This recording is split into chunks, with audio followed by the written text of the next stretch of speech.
So welcome back to another Guns Contractors video. My name's Ollie Guns and this is my old 8026 2014 machine. Has just under 3,500 hours on the clock now, and it's a sad day that this machine is sold now and is going to a new home. Pretty obvious, I can't keep two machines. There is one of me and I have enough toys to play with already in the toy box, so can't keep them all, can you? But I have a special place in my heart for this machine. It was the first brand new digger I ever bought. It pretty much started my company and has been one of the sole reasons that it's been, you know, I'd call successful, but relatively successful business up to now, and it's allowed me to buy the other machines that you see me playing with. Great digger, just drives so nice. Even driving it out here today to do this video, it's just a joy to drive this digger. It's fast, it's smooth, it's powerful, digs to over 3 meters. I love it. It's been a great digger, but it hasn't been without its troubles. And in my review video of this digger, which I did a couple of years ago now, I listed a lot of the things that I'd had wrong with it up till then.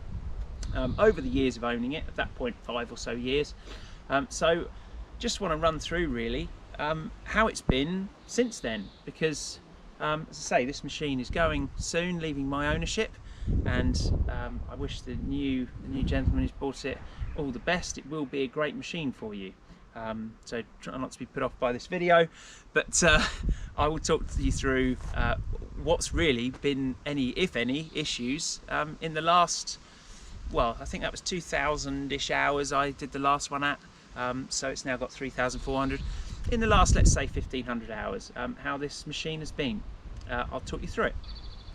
So I think when I did that review video, yeah, low 2,000 hours, something like that, and it was in 2020, in summer of 2020, that I did that review.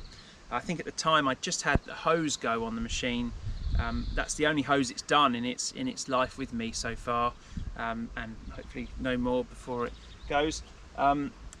Otherwise, I think it already had the new tracks on then as well. But really, what have I had since then? Do you know what? I think I've only serviced it. That has been all that this machine has required. The tracks, as I say, went at 2,000-ish hours, 2,100 or so. And to be fair, 250mm tracks, you know, on a 3-ton virtually machine like this, that's a narrow track, and sure enough, they ripped apart. I replaced it with the Camso tracks here from Dig Bits, and they've been great, but then you would hope they would be good. They haven't done a huge amount of work, but look like they've got plenty of tread left. They've taken some cuts and abuse a bit well.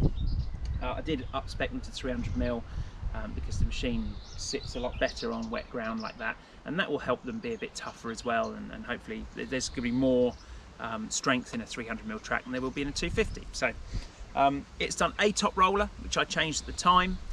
The other one has been fine and is still fine, which is weird, isn't it, how one goes and the other doesn't. But anyway, that's been that. Otherwise, honestly, I'm trying to think what I've done on this machine since then that it's required money spent on, and other than servicing every 500 hours, I really can't think of anything. It's been absolutely fantastic.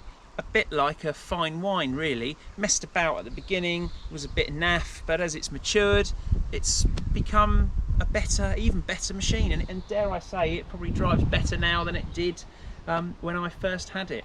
The controls are nice and smooth, so light to use. My new machine, for example, you know, it's going to take a bit for them to bed in and things. This is just such an easy machine to drive and get a nice finish when you're grading, etc. Minimal play in it, and I'll show you what the play is in it currently, but not bad considering it's on its original pins. So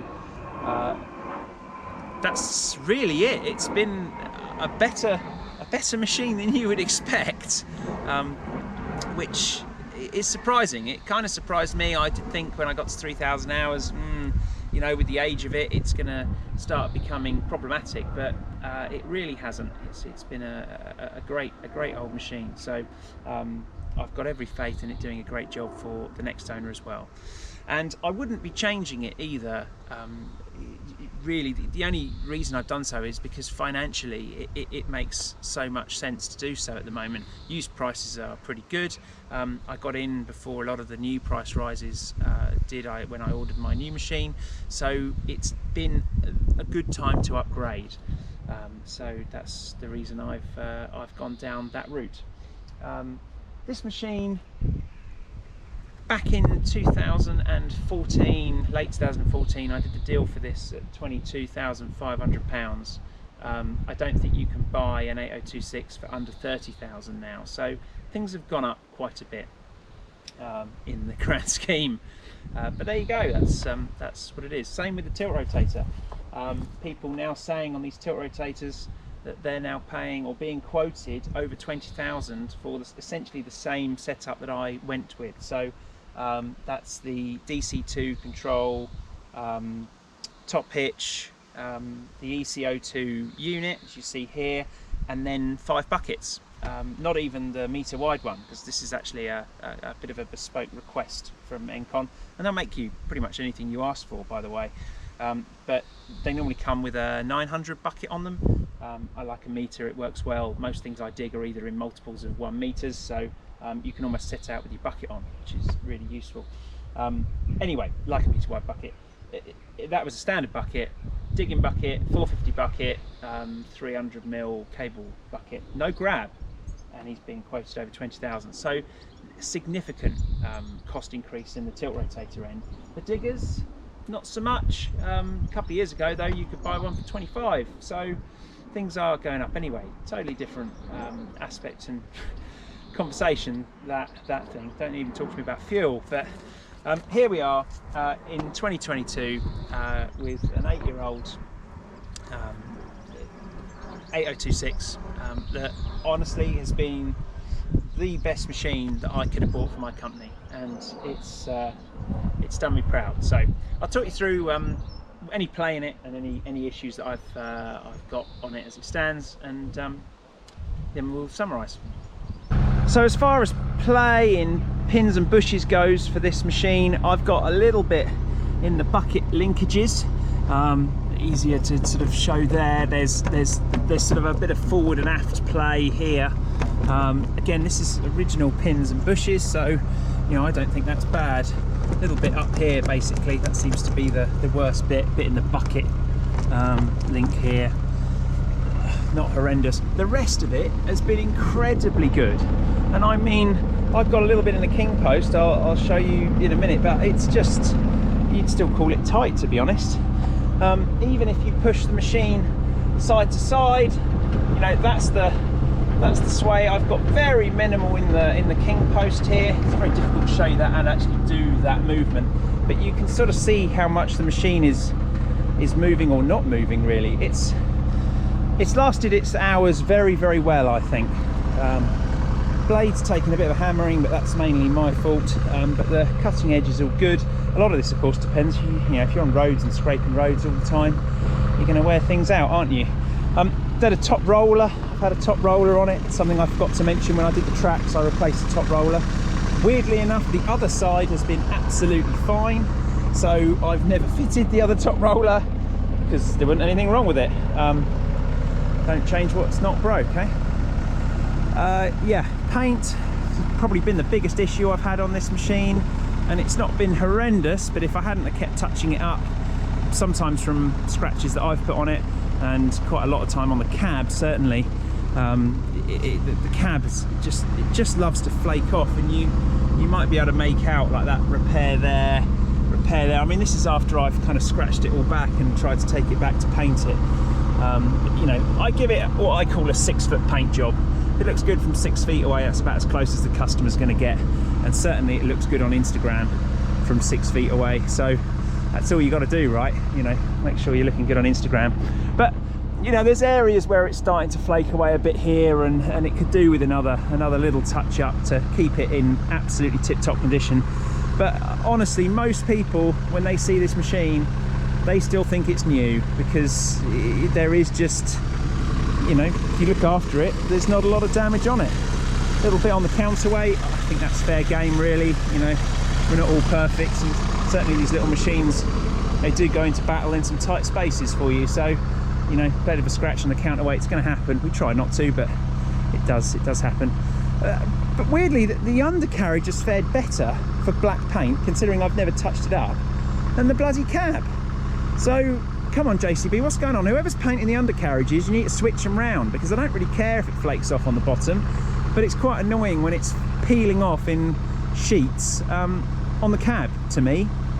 And I think the cab is probably the worst area JCB have got. That's across a lot of their mini diggers. The black just seems to flake off. Luckily, it's one of the easier ones to touch up.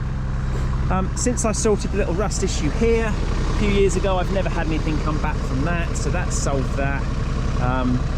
Again, I won't bang on about paint too much, but I just think it's such a shame. They look so sharp in JCB yellow and the black. It would be nice if it stayed on the digger a bit better, you know, at least for the first 3 years. This is 8 years down the line now, as you see this, and yeah, okay, a couple of touch-ups, but largely the yellow has been very good. Black, less so, but easily touched up. It just shows if you grease a machine regularly, you really can keep on top of a lot of these issues. And just that lack of grease, even 500 hours of no grease, will just ruin a machine. And we've all been on and driven machines that have just not been loved, and it just shows. If you grease it, I tend to have a greasing schedule of pretty much every fuel tank, because I don't use the machine every day hard. Some days it does a lot of work, and some weeks it'll work really hard, but a lot of the time, you know, I could do a tank every, you know, 2, 3, 4 days, depends on what the kind of work is, because I'm also outside the cab. So I tend to run it, when I put a tank of diesel in it, I grease it, because tank of diesel will do you, well, more than an 8-hour day. But it's just always been a kind of a happy, rough idea I've always gone with this machine. So really, to summarise, 8 years of this machine, this started my business, and I maybe got lucky in that I went with this 2.8 ton size. No one else around here was doing that, and when I was you know, a lone sort of owner operator looking to dig driveways and the kind of easier jobs like that, there was no one else to go to, because no one else had the bigger machine that could do what I could do. So it ended up creating a niche for itself, and as largely my little 1.5 tonner never really left the yard unless it was a small job for myself. I was very, very rarely hired with that machine.